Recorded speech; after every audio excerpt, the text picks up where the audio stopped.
creative for so long. Okay. So I think Yeah. we're going live now. So we'll usually we give Dave the mic first, and he talks about Westminster, and then I think he usually tries to fit in how great his wife is at some point. We just let him go with it. So, okay, you're live. Okay, is it? Yep. Sure. Okay, we're going. So, welcome everybody who's joining us this week for this week's Policy in Pilsner. As you know, we usually do these at a brew, and we only do them once a month. But since we're all stuck at home, it's worked nice to get to talk to a lot of different folks from electeds and different community leaders. And so I'm joined by my wife, Vanessa DeMott, who's a candidate for HD 29. And then we have a special guest this week with us is the executive director from the Ralston House, Don Moseley. So we're very excited to have you today. That's a great organization, and I look forward to you sharing more about it with whoever is able to join us tonight. With that said, usually we start these off a little fun, and we usually talk about what we're drinking, and because it's Policy in Pilsner, which honestly Vanessa is the one who came up with that idea, because as you know, with working with her, she's very creative. So Don, what are you drinking this evening? I've got a Golden City Brewery, a legendary red. It's a red beer, and it is great. And it was brewed today, and they canned it. And Wow. so I went and got a special one for tonight. Yeah, nice. All right, to Golden City. That's nice. Vanessa? So Dave and I are drinking the same thing tonight. Now, this is a drink we like to call our boat drinks. And maybe it's because we'd rather be on a boat if we're drinking these, but we take Sprite and pineapple juice and a splash of rum. And it's just a really great summertime drink. So I know it's not summer and I'm stuck in a garage. So I think that's as close as I can get to to putting a smile or some sunshine out here right now. And I see we already have some folks watching. Our former mayor, Nancy McNally, Dave Carpenter, Representative Tracy Kraft Tharp is on. So welcome everybody who's joining us. With that, so some quick city updates. I won't go into too much. It's a lot of what everybody's hearing. I mean, the hot topic is COVID, obviously, and face masks is a big thing right now. So far, Jefferson County has landed on prescribing those versus mandating those. I'm more on the side of prescribing them myself, but that conversation is live and kicking in the city of Westminster. I would say, listen to the CDC and listen to the recommendations of the governor. I think they're good recommendations, and we want to keep everybody safe. So abide by those. Have a mask with you, because you'll find a lot of the businesses actually are starting to require them because they want to keep their patrons and their employees safe. So it's not a bad idea to have one and listen to those recommendations, in my opinion. And I know that everybody has to, make up their own mind, but depending on where you are, if you're in Denver, you got to wear one. So interesting things going on. City council, it continues to be remote. We're going to have another meeting this next Monday. So with that, I'm going to kind of turn it over to Vanessa and let her dialogue a little bit more with Don, since Vanessa was on your board for a long time. She knows a ton about your organization. I know quite a bit from, dealing with you and with Westminster. You guys are a good partner to us in a service that we're lucky to have. But with that, I'll kind of turn it over. Well, thank you. So as Dave mentioned, hello to everybody out there. My name, Vanessa DeMott. I'm candidate for House District 29. I want to say the reason I went for something this exciting, this not easy to accomplish as being a representative is because of organizations like Ralston House. I came into contact with Ralston House about 5 years ago after our neighborhood went through the abduction and loss of Jessica Ridgway, and to be empowered by an organization like this to tell parents that here's ways that you can make these changes in your life and you can protect your kids, because these are very present dangers. This place has absolutely changed my life and given me really a passion and a reason to go for. And you hear all the time, this is where my education has taken me. This week I got accepted to Metro to go into social work at Metro and get that master's. So I'm really excited to go and pursue and help people like this. With that said, Don Moseley is probably one of the most amazing humans on the face of this planet. I don't think he gets sick of hearing it, so I'm just going to keep saying it because he truly is. As the executive director of Ralston House, he oversees not just the staff, he also sees their board and volunteers. It's a big job, and when I hand it over to Don, he's going to be able to share how Ralston House is still operating. They still have a crucial service to provide right now. None of that stops. Child abuse doesn't stop because there's a virus. Child abuse doesn't stop because there's a winter storm. These are absolutely services that have to keep going. So Don, with that, not an easy topic, but if you want to start by just telling us a little bit about maybe your history and then Ralston House and where Ralston House operates, we'll kind of give the people just a ground basis of information. Sure. Well, there's not much of my history. I have been interested in working with kids and families and have been in the field a little over 20 years when I finally ran into Ralston House and was hired to be their executive director. And it's a tremendous organization. What Ralston House does is for children who live in the 1st Judicial District, which is Jefferson and Gilpin counties, or the 17th Adams and Broomfield counties, we work with police, social services, and district attorney offices to provide basically 3 services: forensic interviews for kids who have been suspected of being sexually abused or physically abused or tortured, or have witnessed a violent crime, a homicide, domestic violence. So police and social services, DAs, bring the kids to us. We interview them in a room where it's all recorded. They watch from another room. Our interviewers are fantastic. They're trained to do these interviews in a way that the children aren't re-traumatized. They are able to tell their story, and we do it in a way that we don't lead or give them any direction. The child does all of that, and it's recorded so police can watch that over and over.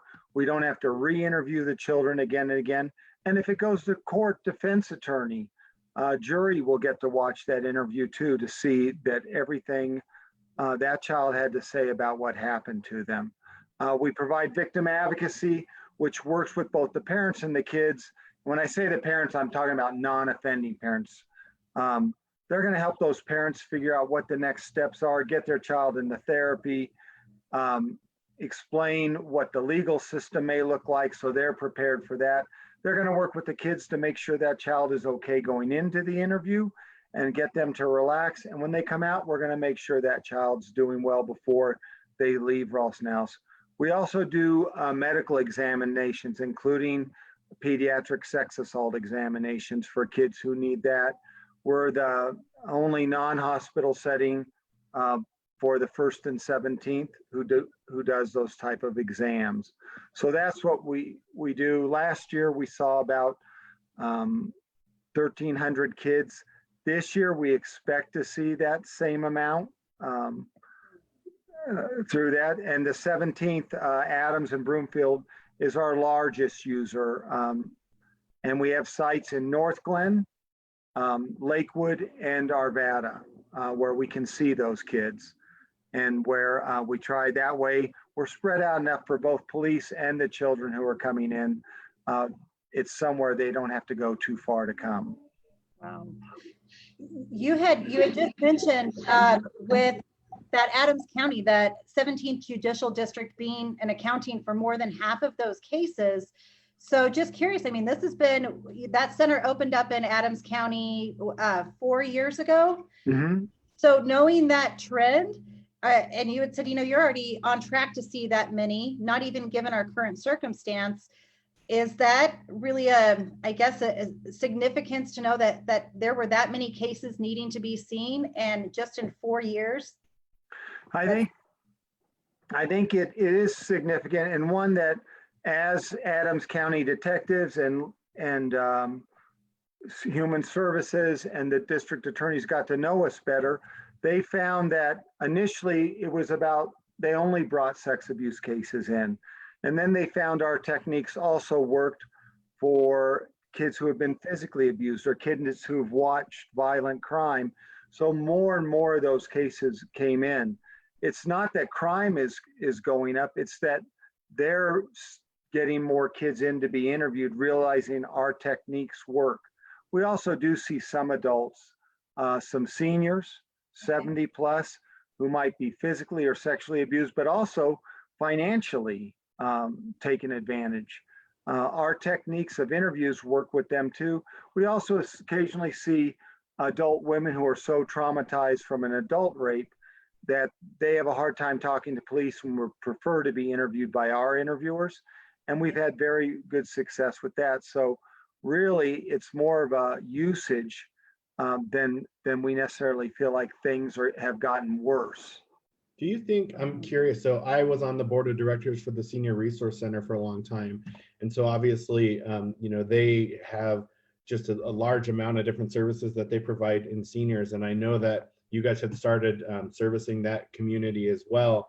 And so do you think that's kind of the same thing where it's just people's ability to report is up versus those kind of offenses being up? As it just, as society, we're getting to be better at recognizing a problem and doing something about it, or giving people a place to talk about it? I think that's exactly right. We saw reporting of senior crimes go up when it became mandatory, when they made reporting elder crime mandatory too. And suddenly we saw more of those crimes get reported. And people are recognizing that they're a vulnerable population, somewhat, and their reaction to trauma is very similar to children because of the way these crimes are committed, in the sense that most seniors it's somebody they know, just like children, a family member, a trusted accountant, a home caregiver to them, somebody they knew and trusted. And they're embarrassed. I used to be an accountant, owned my own business, and now I let somebody swindle me out of my house. I feel embarrassed that I don't even want to talk to somebody that this happened to me. And there's threats. If you tell what I just did to you, I'll make sure you go into a nursing home. We'll take over your bank account. I'll say you're senile. All those kind of things make their trauma very similar to what we see perpetrators do to younger children, because they're a vulnerable population. Yeah. I think that's one of the things that, maybe you could touch on that I think is really unique about you guys. And I actually always really, anytime you come up, I'm sure to praise you guys as far as the education piece and letting people know what perpetrators do. I remember sitting at Witt Elementary in the gym. That's the first time I think I met you. And you gave the talk on basically the statistics and how to look for it. And I think it's, something that's stuck with me, even to being a city council person, where when we do like boards and commission, there was talk about, should we have to do criminal background checks? And because of me listening to your talk, I'm absolutely, because I know perpetrators try to get into a position of prominence so that they can victimize people. So that's always the thing in my back of my head when we have that conversation, because I'm like, because of the education that I got from you. So maybe you could touch on that and Sure. how you can help organizations be able to see those things. Well, I think the big myth about child sex abuse and most child crimes is that a lot of people think of a Jessica Ridgway case. And those are the rare where somebody, a stranger, does something to a child. 95% of the cases Ralston House sees or more, it's somebody that was either a family member or that family trusted their child with. A teacher, a coach, a minister, a doctor, a social worker. Somebody that family said, I trust you with my kid. And they broke that trust.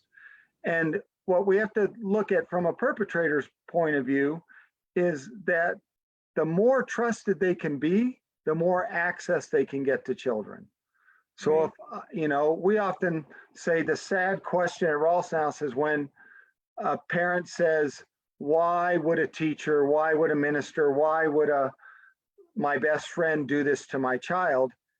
And they don't understand that's why that perpetrator chose teaching. That's why they chose coaching. They buttered you up as a friend to get access to your child. And it's a different way of thinking. And if they didn't gain your trust, you wouldn't let your kids be around them. No parent says, oh, I don't trust this person, go hang out with them. So, and perpetrators are smart, they know that. So they work on gaining the parents' trust, the communities, the sports team, the school, the hospital they work at. They gain those people's trust because they know by having trust, I get access to children. It's why perpetrators will say, I always say it's a backwards compliment. Two of their primary areas they like to go into are church and sports, because we trust coaches in general, and we trust people who go to church with good reason. But the fact is they know that, and unlike us, who might be in church to build a relationship with God, be a better person, be part of a good community, they go to be seen. I want to be seen. I want you to think I have the same motivations as you. So that is the hardest thing. And often parents blame themselves so much. And we have to say, it's not your fault because you sent your kid to second grade. Yeah. It was just, you got a bad teacher. And that's nobody's fault but the perpetrators. And you've really hit on something so important here. Ralston House, your main education and getting out into the community, you're not out there in schools talking to the kids. And this is, I think, a really, really crucial point for parents to know. That education is going straight to parents. It's going to schools that will allow you in so you can talk. And any principals out there, any teachers out there, welcome Ralston House into your school building, because this is such valuable information for your teachers, for coaches. But it's important to point out the reason why you guys don't create more of a kid-friendly presentation. I'm curious if you can share with our viewers why you keep this information to adults, and you don't have something that over the years you could have, but you've not developed that for a reason. So there are organizations that reach out directly to kids, and those are great. We've taken the idea that it's up to adults to protect kids. Yep. I always say you may tell your 2-year-old, don't stick your finger in that light socket, but you probably also put one of those little safety things in to keep them safe. And perpetrators are great at getting kids to manipulate kids, to get them to own the crime, to feel guilty about it, to be afraid to tell. I always say, ultimately, I'm a lot bigger than a 7-year-old and I'm smarter. I'll figure out a way to get him not to tell. But adults have to be on the lookout. They have to look for signs. And what we try to do at Ralston House is train churches, sports teams, schools to recognize what a perpetrator might do, how to put rules in that will keep both the kids and staff safe, and understanding you can have the best organization and bad people get in. It's not the organization's fault. It's the person who chooses to hurt the child. And so we want to teach them how to keep that, and to remind them it will be somebody you've trusted, because that's what blinds us. Perpetrators often say, I did so much in front of these people, and because they trusted me, they didn't hold me to the rules. And if you have good rules, then it's going to be hard for a perpetrator to hurt a kid.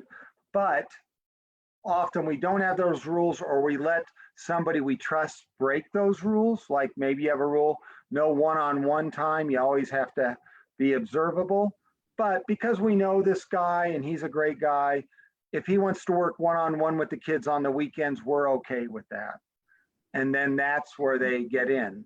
Excellent. So yeah, our goal is to train groups, help them write rules so they can identify and keep kids. And also developmentally, kids are very different. Not all 7-year-olds are the same. So we try to train parents what to say so they can figure, what level will my child hear that? Maybe one kid will hear something intended for a 5-year-old when they're 7. Another 7-year-old might hear something that the parents might say, oh, normally this would be a 9-year-old, but our kid is there. So we try to give them the tools, and they're going to reinforce it better than us coming in one time. Yeah. You just make so many great points, but out of that, I've caught onto something else that, you said it's, we're training these organizations, we're training parents and teachers and those that love kids and they trust them. But right now we've got a lot of kids at home, Don. We've got kids behind computers. We've got kids that are not seeing some of those trusted people. They're not seeing their clergy, their coaches. And again, to not blanket that every person you meet, you should scrutinize for those watching. This is rare, but it happens. And I think that's why I'm so passionate about it, because pulling a blind eye does nothing. But again, we've got kids behind doors right now and behind computers. So what is your advice to parents, to coaches, to teachers? How can they kind of reach some of those kids? Maybe they were a little worried to begin with. Now it's been a couple months since they've been able to see them and kind of gauge. How do you encourage and how do you advise them? Well, I first agree with you. We at Ralston House, we have grave concerns for kids right now. Reporting is down to human services. Reporting cases of abuse is down across the board in the state of Colorado. We don't believe that's because there's less. We believe nobody's seeing these kids. Teachers, coaches, church people at church, caring adults are the people who are generally making these reports. Now we may have kids who are stuck in a home with their perpetrator, and that perpetrator controls whether they can talk to anybody or anything else. And we know physical abuse and domestic violence go up during times of stress, economic hard times, which we know many people are losing jobs during this pandemic, and also drug and alcohol use. Parents being stuck inside and who maybe have a drug and alcohol problem that the kids could get away with by being at school and being away from it and friends' houses. Now they're in that thing and parents are getting frustrated. I talked to some of my staff about how frustrated they are some days with their kids trying to get them to do their homework over online. Now you have a parent who's got a very low boiling point and they may snap and hurt a child. So we have grave concerns. The one thing I can say is that anybody who does touch a kid, just take a look. How do they look? Do they look happy and having a great time? Then great. If you're a teacher, if they're doing well still while they're being taught at home, that's great. But maybe suddenly a kid who was doing very well when they were going to school is suddenly not. A kid who was always happy when you saw them when they're reporting in to you now online is sad. You can ask the question, how are you doing? Are you feeling okay? We encourage parents to talk to their own kids and say, if you talk to your friends on the phone, check in. If somebody seems sad or upset or tells you, things are miserable, come and tell me about it so I can maybe look. If we said, if you're in an apartment or something, you hear screaming next door and it doesn't just sound like do your homework, but more, you can make a call. The thing is, there are places like Ralston House where we'll interview these kids. And if nothing's going on, it's all cleared up. But if something was going on, then the horror you might feel later of knowing I could have stepped in, I heard something I didn't, can be awful. We had a case a number of years ago where the downstairs neighbors heard what they thought was kids being thrown and hurt in this house, and they just never reported because they weren't sure, didn't want to get any trouble. And then later the police are knocking at their door and saying, did you hear anything? We just had a kid murdered upstairs by their parents. They felt horrible. They weren't bad people or anything, but they just weren't sure. Reporting does not get anyone in trouble. It gets them investigated. And at Ralston House, we let the kid tell the story. We don't get paid by police or social services or DAs. We want what the kid has to say. We're not trying to prove somebody's case. But right now is a scary time. We also have, we have tried to limit the number of cases we're seeing during this to keep our staff, the kids coming in, the police and social workers safe. And so we're certainly trying to do all the protection we can, but we're still seeing cases where police and DAs are saying this kid is in risk right this moment, or the public is at risk by this perpetrator. And we're still getting plenty of those cases we already have a number of cases that are being scheduled that for once we come out of this stay at home next week, that are just our normal horrible cases. But these ones, are the ones we've gotten to hear about, but we are very concerned about the kids who are still in there. And the fact is they could be in most of the summer. Many of these kids who would have gone to daycare, summer camp are not going to do that. And it worries us. And so really, if you have a bad feeling, if you think, make a report. Maybe it's wrong. That's great. Nobody gets hurt, but not to make a report could leave a kid stranded. I think you've made a really good point because, kind of watching some comments I'm seeing on our feed, I can't stress enough to our viewers that this is such a great process. I don't care where you're at on the spectrum of liberty. It is absolutely necessary for society to take care of its most vulnerable. And I will stand on that hill till I die. Colorado is above par with so many states. And I remember hearing this as we'd go to city councils and we'd get proclamations that we have services, we have ways for people to make these reports. 1-800-CO for kids. So 1-800-CO. So as in Colorado, the number 4 KIDS is a great resource to call if you even have just that horrible feeling that something could be wrong. You can leave as little or as much information as possible. It gets routed to the correct place.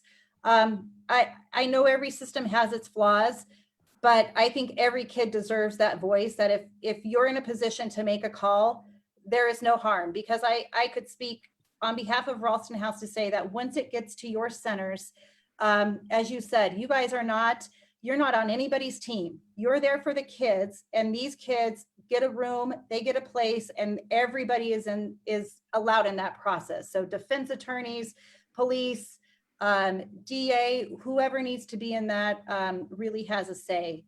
So it's why we record from before the child enters the room till they leave. We record the entire interview, and it's why defense attorneys can look at that interview. And it's why our interviewers are trained, because if I make a mistake as executive director, I always say, I just have to retype, I push delete and retype what I'm working on. But an interviewer has to justify both the prosecuting attorney and defense counsel. Why did you choose that word? What line of questioning are you basing, what research did you base those questions on that it would not be leading? They have to have about a perfect interview every time, because both sides get to watch it and both sides get to tear it apart. And that's great, because that way we make sure the truth gets out. And that's all we want at Ralston House. And we have those cases where it's a misunderstanding. It wasn't, the kid will come in and say nothing happened. And those are great days when we know nothing happened to a child. Thank you. Yeah, that's a great point to bring up. You mentioned over 1,300 cases in 2019, probably on track again for that this year.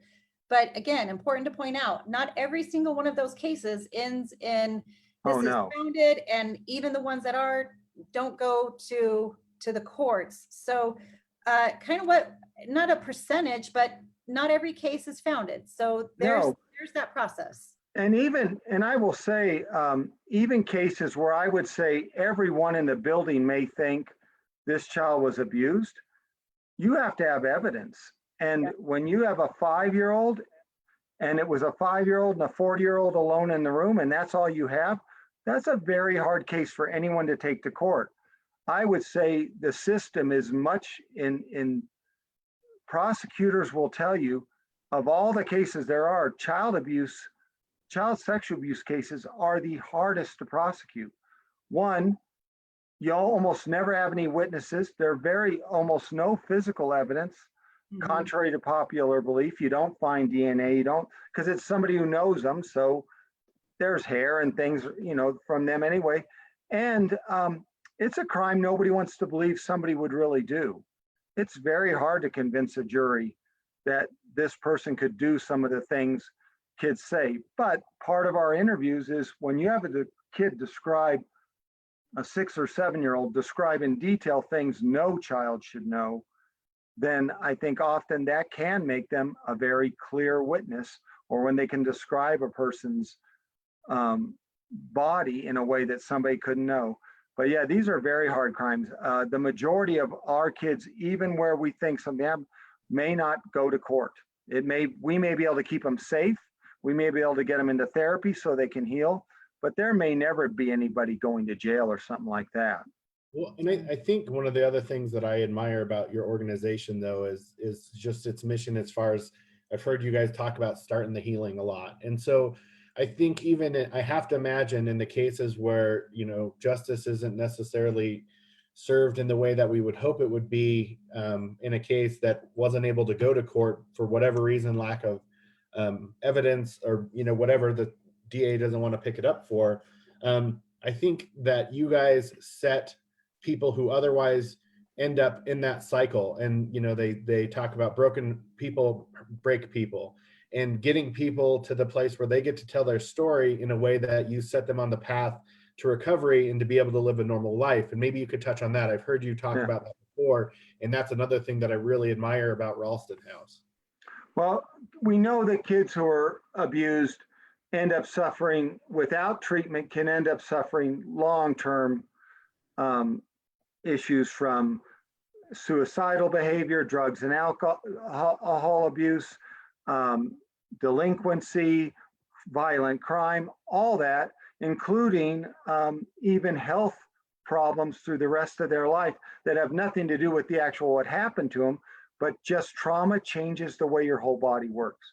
The reason my staff can walk in the door every day and work with these kids is kids who get treatment get better. Study after study shows it. This is very treatable. And families who get treatment can get better. It's not just the kid who's injured. As parents, somebody hurts your kid, they've hurt you. And there's trauma suffered by the whole family. What Ralston House can do is help them get into good therapists who know this kind of work for both the family and the child, to get them into therapy so they can start to heal. And it's the beginning, kids even getting to tell their story. And our staff doesn't react to horrific details. They don't go, oh my goodness, they just say, tell me more. Even that telling the story is the first step of the healing. Like, oh, this person's listening, they're not doubting me, they're just asking me questions. And it's not so horrible they can't look at me, because kids are ashamed, even though they did nothing, they often take that blame on. So the whole process is meant to heal. Our medicals, we almost never find physical evidence, because kids don't tell till 6 months, a year after in many cases. So we're not going to find physical evidence. But what our medicals do is reassure that child their body works okay. And kids can think that they are, their body's horribly deformed. They have crazy ideas about what the abuse might have done to them. So telling them they've got a normal body, that they can grow up and get married, have kids, and do all that is relieving to them.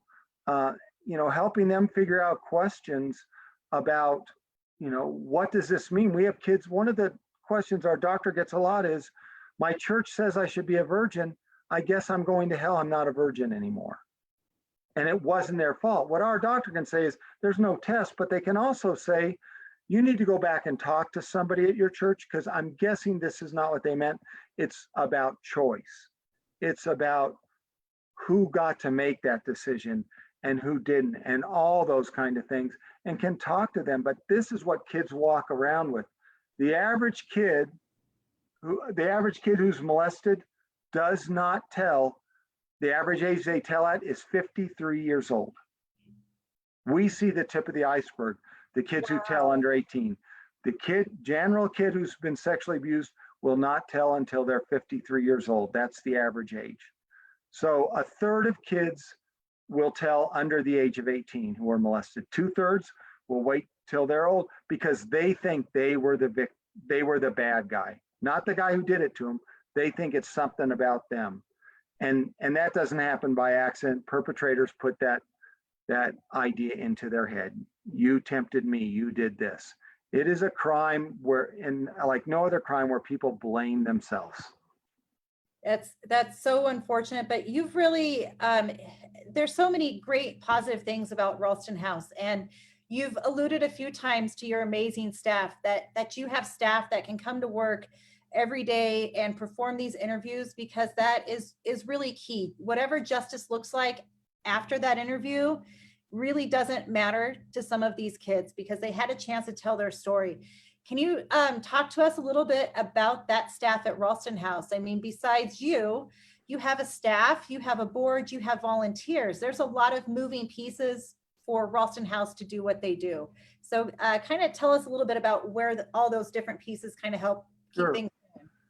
Well, we have administrative staff like myself who do some of the administrative duties and also do fundraising, from special events to appeals and grants. But the bulk of our staff is what we call our clinical staff. We have, I think we have 6 to 7 forensic interviewers who all they do is forensic interview children who have to be specially trained to do these interviews and have to keep up on that training and be retrained and have other interviewers look at their interviews and critique them. And the hardest part of that job is for them to sit in a room day after day and listen to what most of us would consider nightmares. Yeah. And they get not only the story, they get great detail, sight, smell, sound, touch, taste, texture, because that's what they use to investigate these cases. They are amazing people who can, one, do the job they can do, but then to be able to go home every night and live a life. Our victim advocates have the tough job. We have about 5 victim advocates on staff, and we have a number of volunteer victim advocates. They have to greet these families, get kids, some kids come in, they just want to play in our playrooms and are settled. Some teens come in, they know why they're there and they're scared to death. They think maybe the police are going to arrest them at the end of this because they think I'm the one who did something wrong. They have to get those kids to relax. They also have to work with parents who are thinking, what has happened to my child? Some are angry at the dad who wants to go out and kill the guy who did this. And they've got to calm him down because they don't want him hurting somebody. And then that child loses somebody else in the family. The moms who think, what did I do wrong, when they did nothing wrong except, trust somebody. And they work with them and they give them resources and they make it so when they leave, that family and those kids can leave with hope that things can change. We have a doctor we contract with who comes in and does these medical exams. Again, very, very specialized. Few doctors can do these type of exams, and we're lucky to have the one we have. And again, the trauma they have to deal with, all these staff. Now we've added this COVID crisis onto it, and we have staff who are going in, sitting in a small room with kids, families we don't know where they're going at. We are wearing masks. We are having everyone wash their hands. But the fact is, this staff is getting exposed every day, our clinical staff, to the potential of also bringing a disease home. It's been a tough go for both the police who are out there working in these kind of cases, the caseworkers and our staff, and the families who are afraid that they've got to bring their child in to be interviewed and maybe they're going to catch something. We're doing lots of things to keep it as safe as we can, but the fact is nobody can guarantee anything right now. And they're an amazing staff. Our volunteers are amazing. Right now, we're unable to use them because we are trying to protect them. So we're going short-staffed, even though we are getting very busy, because our volunteers provided the bulk of our victim advocacy, and we no longer have them to use. Our board is there. They're our community voice. I always say they're the ones who I come back and say, here's what Ralston House is doing. And the community donates money. That is we get that money from people who say, I want it to go to help these kids. The board is there to ensure we're doing that job, to hold me accountable and ultimately holding the staff accountable, because every dollar we take, somebody has given that to us because they think we're going to do good work with kids. The board needs to make sure that happens. And our board has been tremendous in being a guardian of not only our financial assets, but also that we are meeting the needs of that. We have police chiefs on our board, council members, city managers, and community members, all different groups to hold us accountable. We want a very group to say, you need to do your job. And if you don't, then somebody else needs to come in and do it, because it's a big trust. Yep. We just had a good question from our former mayor, Nancy McNally, asked like, what kind of donations can the community help with? And I don't know how much that's changed right now during COVID, but I know in the past, like we've donated snacks and blankets and stuff. So maybe you could talk about different ways that the community could help, either through financial donations or other kind of donations that Ralston has to benefit from. Well, we're always going to take financial donations, like all nonprofits. We're needing that. And unfortunately, what we have seen is with COVID, everyone is hurting at this time in many different ways. But we've had funders withdraw funds because they've needed to redirect funds to direct COVID services. And so money that was in our budget has suddenly gone out. Other funders are saying they're not going to fund, they're changing their source of, their aim this year. So instead of funding human service groups, they're going to fund food banks. That is hitting not only Ralston House, but a number of groups hard. We have estimated that this year we will lose $250,000 or more dollars that we had budgeted, that those funders are just not around now. The other thing is we depend on individuals, and with the unemployment we're seeing right now and some of the financial hits people are taking, we believe that our individual fundraising has a good chance of going down, not because people don't support the mission, it's just a tough time. And so we can always use funds. We have our pinwheel campaign still going on. If people want to buy pinwheels, we've extended that. But many of our past things, some of the dinners we did, our 0.5K races, none of those will happen this year. We're guessing. We don't see a time this summer where we're going to have large groups gathering, and that makes it harder to bring in funds for us. We can also use things. We have a wish list that's on our website, ralstonhouse.org, that items we need from certain snacks, because when kids come in, they still are hungry and want to eat, from snacks to some administrative things we may need around the house. So we always have needs like that. But if somebody was interested, they wanted to email our website with specific ideas, we're more than glad to do that. But I think you'll hear from a lot of nonprofits this year. This is going to be a rough year for us. Luckily, I will say our board has done good at giving us reserves.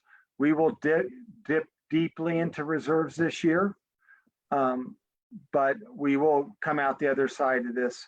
But for the next couple of years, it'll be very tough on us.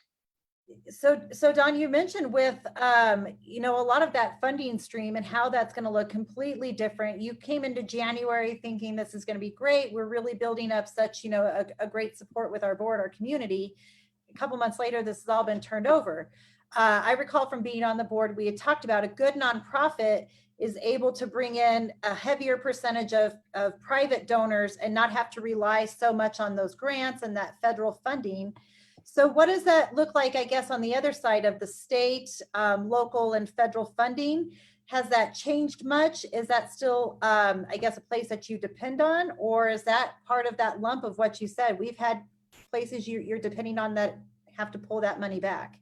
So federally, we get one big federal grant through, it's the VOCA grant. And that shouldn't change this year, but we don't know. You can imagine what the federal budget is looking like. The coming years, that may be an area they need to cut.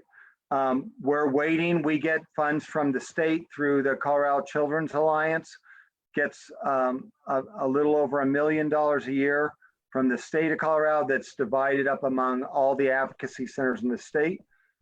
That's sitting with the Joint Budget Committee as to whether that will be cut this year. Again, knowing that the state has to make very deep cuts.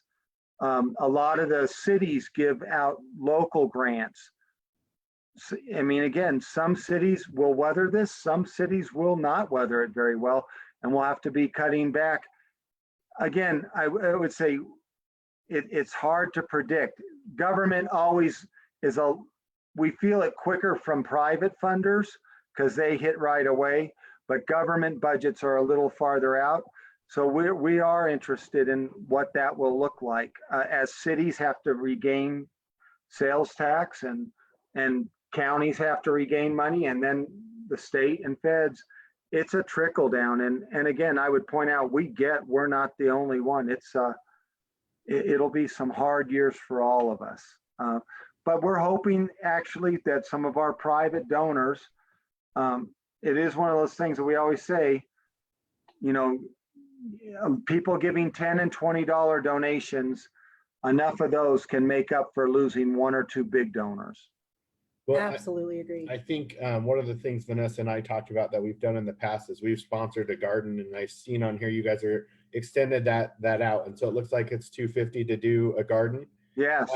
We usually get a couple hundred people who view this, so we would like to purchase a garden that we'll probably put in our front yard, since that's where we're spending a lot of our time. So we've done one in the past, but this year more than ever, I think that we're lucky enough that my job has continued to employ me, and so we're doing okay. And I would encourage other people who you got a stimulus check and you're not somebody who lost your job, think about good ways that you could support the community, because not everybody's that lucky, and these services are really, really important to the well-being of a healthy community. So and like they say, leaders go first, so we definitely would like to pledge that we will buy one. And hopefully we'll get one to you. The challenge and do the same. Well, thank you very much, and we will definitely get one over so people can see it in your yard. Perfect.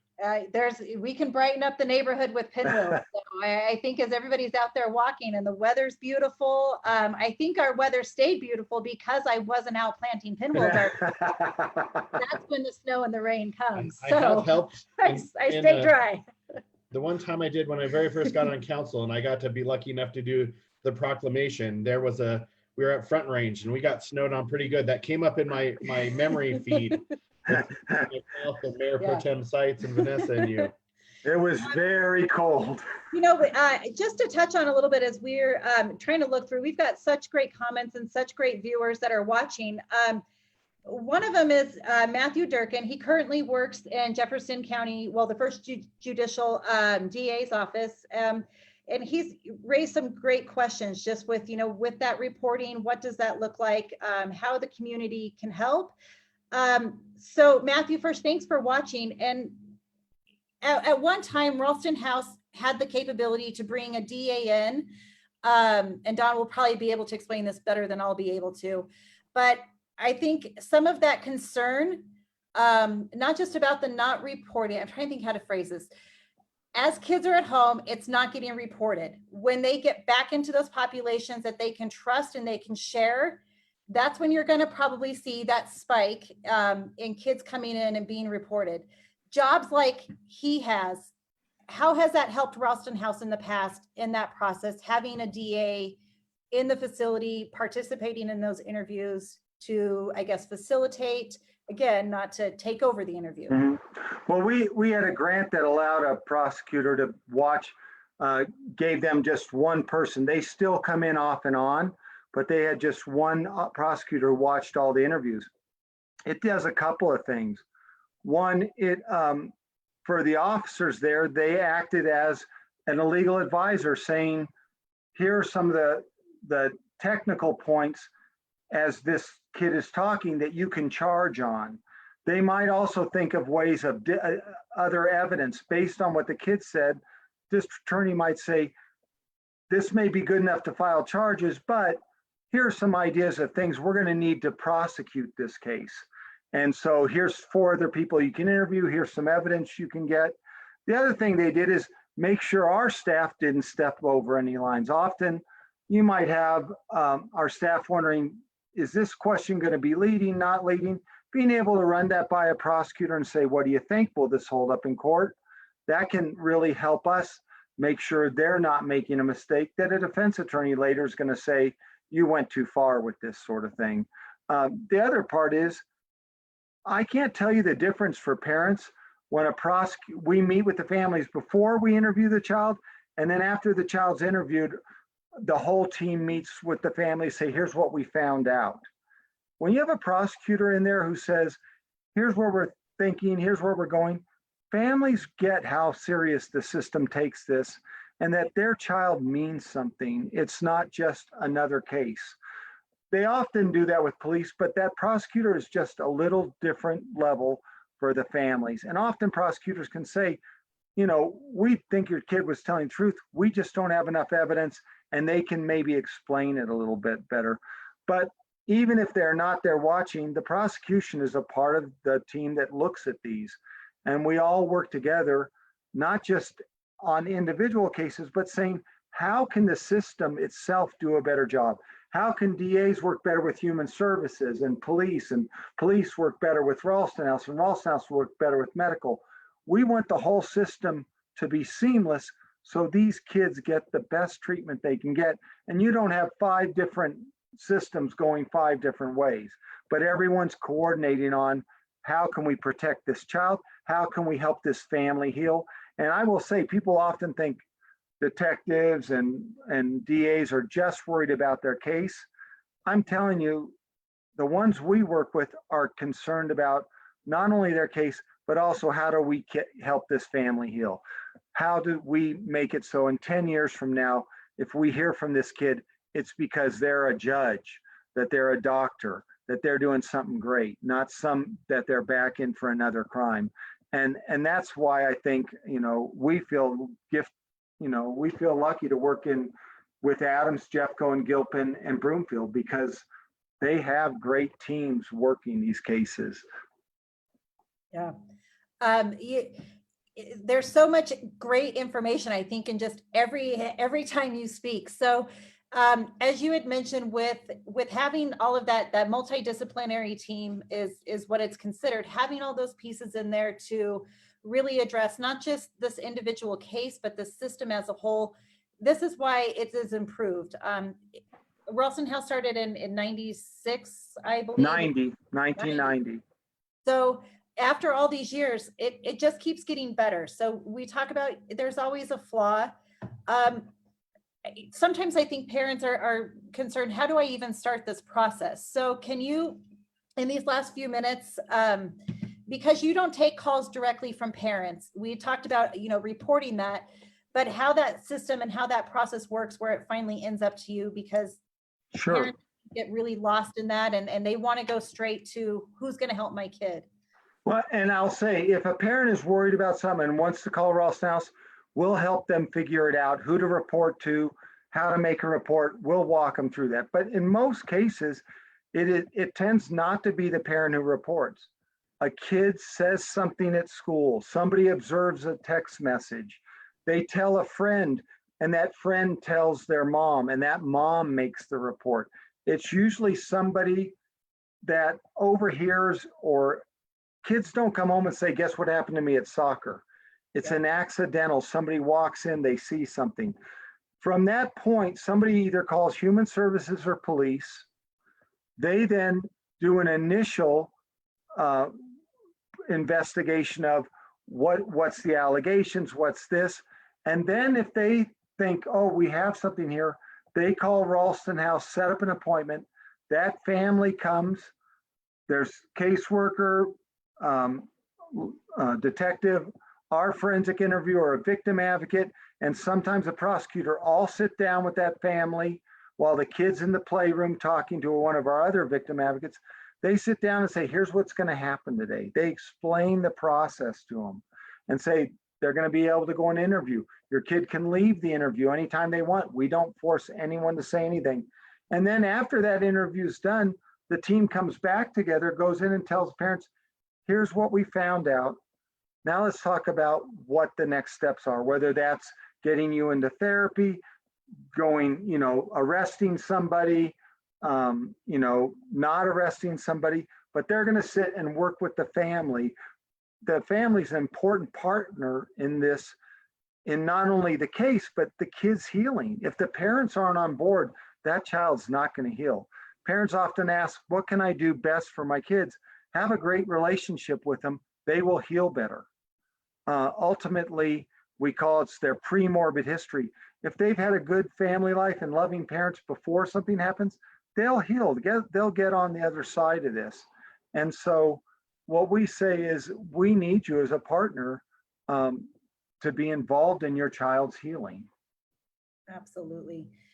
You said kind of that perfect thing there. What is that one piece of advice that you would tell a parent if their child has come to them and they have disclosed that abuse, or they have a 53-year-old friend who's finally disclosed abuse? What is that one thing you would advise a parent, a friend to say? I always say initially believe, even if it sounds impossible, and it will, because it will be somebody you trusted. Your gut will say, I don't want to think this happened. It's a misunderstanding. They misunderstood it. Believe them. Understand it'll be investigated and it'll be looked into, and then you can decide if it really happened. But kids are sensitive to being believed. Victims tell us all the time, I stick my toe in the water and it was cold, so I shut up. They say things like, I don't like Uncle Eddie. And the parents say, Uncle Eddie's a great guy.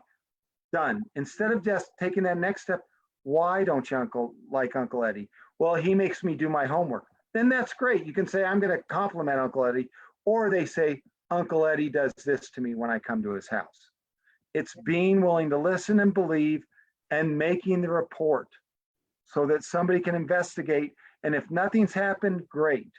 But if something has, then your child can start to heal. The biggest injury to kids are their parents not believing them, or their belief that their parents don't believe them, even if the parents did, but it was that initial reaction that threw them off. That's that right there is worth a million pinwheels. Just that advice to say, I'm so sorry this happened to you. Tell me more. That could be a game changer. Again, in the 90s, this was really just kind of coming online to have an advocacy center that we actually believed kids, that we actually think kids could be telling the truth. We've come a long way in that time, but the other thing I want to say is, the other part to add is, and it's not your fault. I don't care if you're a 15-year-old girl who met a 40-year-old guy, snuck out of the house to meet him. He's the adult. It's his fault. So always, never their fault, even though often kids do really dumb things, as we know as parents.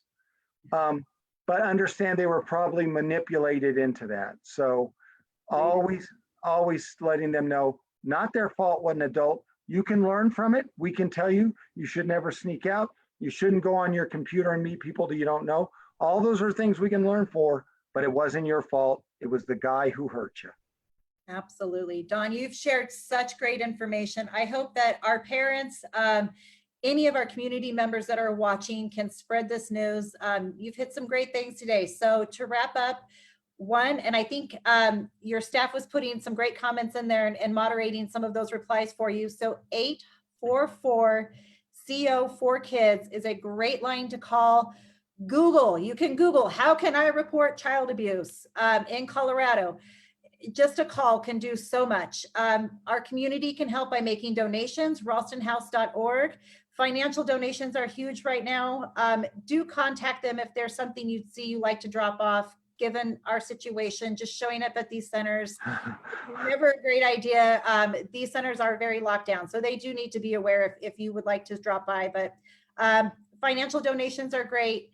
Contact them, look at that website, get involved. And if Ralston House isn't your place to get involved, find a place in the community right now. Dawn had mentioned a lot of nonprofits are losing some of that funding.